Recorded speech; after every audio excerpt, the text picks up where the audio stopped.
No livro de Romanos, no capítulo 4, a palavra de Deus nos traz uma orientação muito precisa nos versos 11 e 12. Diz assim: e Abraão recebeu o sinal da circuncisão como selo da justiça da fé que teve quando ainda não havia sido circuncidado. Isso para que ele viesse a ser o pai de todos os que creem, embora não circuncidados, a fim de que a justiça fosse atribuída também a eles. Em primeiro lugar, a Bíblia fala de uma fé que ele teve e de que ele viria a ser o pai de todos aqueles que creem. Segundo, verso 12, ele é também pai da circuncisão, isso é, daqueles que não são apenas circuncisos, mas também andam nas pisadas da fé que teve Abraão, nosso pai, antes de ser circuncidado. Quando os israelitas se referiam a Abraão como pai, como patriarca, nós entendemos isso na perspectiva natural, porque todos eles descendiam de Abraão. Quando nós o chamamos de pai, nós somos de uma linhagem natural, mas somos de uma linhagem espiritual. Até porque Deus fez duas promessas a Abraão: a sua descendência será como a areia do mar, terrena, mas ele também diz: sua descendência será como as estrelas do céu, celestial. Nós somos parte dos filhos da fé, daqueles que não descendem naturalmente, mas que são filhos da promessa feita a Abraão, porque manifestamos a mesma fé. E a característica dos filhos de Abraão, o pai da fé, são os que andam nas suas pegadas, nas suas pisadas de fé. Imagine alguém andando na areia da praia, aquela próxima, né, à água, que quando pisa, a marca, o desenho das pegadas ficam. É como se a Bíblia estivesse dizendo: ele andou num compasso, num ritmo, e nós vamos colocando o pé exatamente aonde ele colocou. Ou seja, Abraão é uma referência para a nossa fé.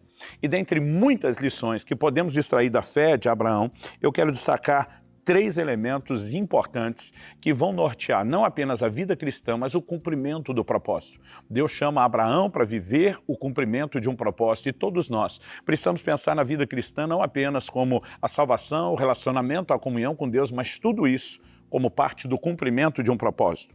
Em primeiro lugar, eu quero destacar a importância de seguir a direção de Deus. Depois, eu quero destacar como, de forma prática, nós expressamos fé e confiança em Deus. Para, em terceiro lugar, terminar falando da importância de sacrificar aquilo que Deus pedir. Isso compõe, de uma forma resumida, não exaustiva, a jornada de fé de Abraão. Em primeiro lugar, seguir a direção de Deus. A Bíblia diz em Hebreus, no capítulo 11, no verso 8, pela fé Abraão, quando chamado, obedeceu, a fim de ir para um lugar que deveria receber como herança, e partiu sem saber para onde ia. Por que a Bíblia está dizendo que ele partiu sem saber para onde ia? Porque Deus diz: vai para uma terra que eu te mostrarei. Basicamente, Deus estava dizendo: enquanto você estiver a caminho, eu vou apontando e definindo o roteiro. Então Deus não foi específico a respeito da rota, não foi tão claro a respeito do destino, mas ele diz: me obedeça. Simplesmente se mova de acordo com a minha direção.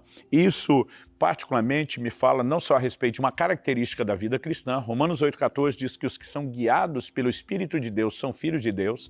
Nossa vida precisa ser dirigida por Deus. Precisamos seguir a direção divina, não só o script do que já está claramente revelado nas Escrituras, mas obviamente aquilo que diz respeito ao plano personalizado de Deus para nós, para o qual vamos precisar da direção do Espírito Santo. Assim como Deus diz a Moisés: faça conforme o modelo que te foi mostrado no monte. Assim como o apóstolo Paulo diz: eu não fui desobediente à visão celestial. Eu e você devemos seguir a direção de Deus. Não devemos nos comparar com outros, não devemos viver a nossa vida baseada apenas na forma como outros vivem. Nós precisamos entender o roteiro personalizado. Até porque, se deixamos de obedecer à direção de Deus, ou mesmo parte dessa direção de Deus, nós não vamos chegar aonde deveríamos. Juntos somos mais fortes.